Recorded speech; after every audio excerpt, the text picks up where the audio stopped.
Alright, what's up guys? I'm going to show you the best loadout for NHL 20 for a goalie.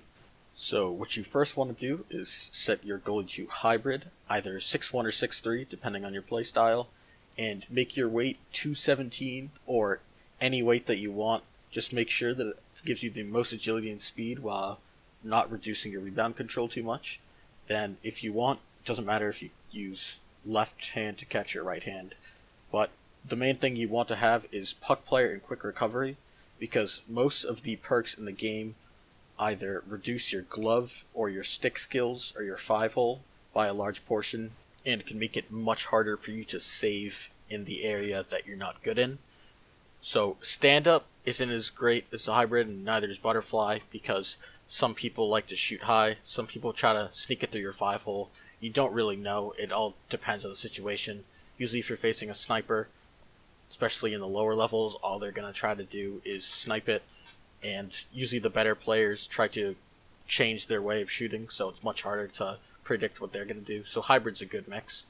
And what recovery does, it also allows you to get back if you want to do a special move, or if you're in a cross crease, so it's much easier to save those. So what I set is puck player and quick recovery. Once you're a higher level, you can get 2 for both of them, obviously. And for my specialty, I used one-on-one brick wall. You can also use cross crease master. It depends on what you're better at covering. So if you think you're not going to save a breakaway, or you always save breakaways, then you should probably run cross crease master.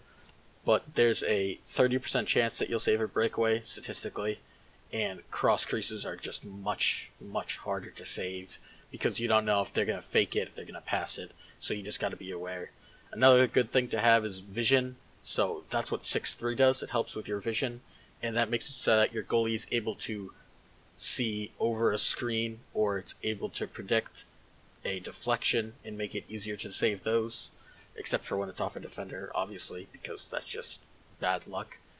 And you don't really need poke checking, because most of the time you're not going to be poke checking, and a flying poke check doesn't really involve skill, and all you have to do is dive.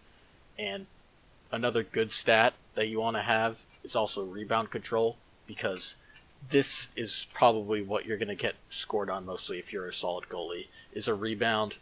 And it's easier to recover if you have the quick recovery, and the rebounds are not going to be scored as often on you. And some of the more useless stats, I would say, is probably endurance and stick high, because you're not going to slash a player, and endurance. Goalies in NHL 20 don't actually lose any energy when they make a save, which doesn't really do well in the game, but it's still part of the mechanics. So that's pretty much it for the summary, and I hope you guys enjoyed.